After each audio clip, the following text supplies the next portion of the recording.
Bien, nous voici au 5e épisode de notre aventure spatiale avec Fusion 8. Nous étions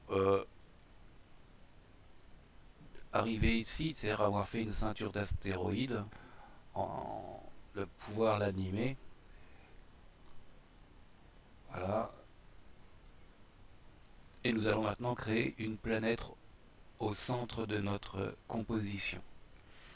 Pour ce faire, je vais repartir de Cheps, vous vous souvenez de Cheps, qui était cette boule au départ qu'on a transformée en torus pour ensuite la transformer en ceinture d'astéroïdes. Nous allons repartir de cette chape pour créer notre planète. On l'a déjà pratiquement une. Bien.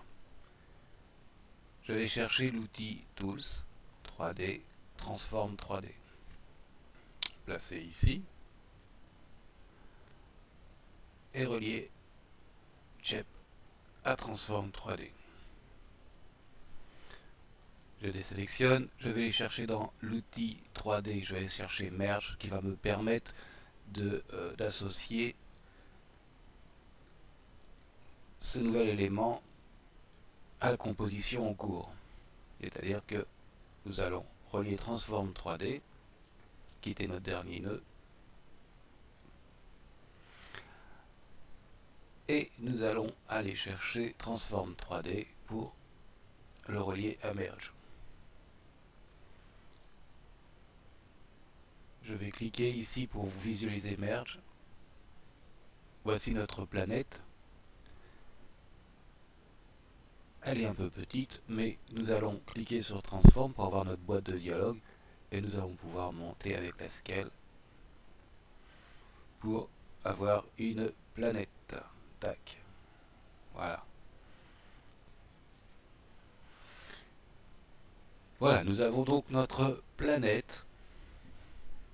Alors en fonction de ce que l'on veut faire, on l'agrandit, on la réduit. Donc là on va la conserver quand même dans quelque chose d'à peu près acceptable. Et si je fais une animation, un render, j'ai mes astéroïdes qui tournent autour de cette planète. Bien. Dans le cas où je ne voudrais pas qu'elle soit centrée, bien entendu, je peux jouer avec la translation et je peux aussi la faire tourner avec la rotation. Dernier petit point avant qu'on nous attaquions un autre volet, c'est-à-dire mettre une caméra des lumières pour donner un petit peu de vie, de couleur à tout ça. Nous pouvons aller dans le PC émetteur et en mettant notre ligne de temps à 0, augmenter le nombre d'astéroïdes pour que ça fasse un peu plus réel, si je puis dire. Ok. Et maintenant, nous avons une grosse ceinture d'astéroïdes. Bien, je vous dis à tout de suite pour un 6e tuto. Voilà, l'intérêt c'est que de décomposer comme ça, que nous allons voir dans ce tuto la plupart des outils et des fonctions de Fusion 3D.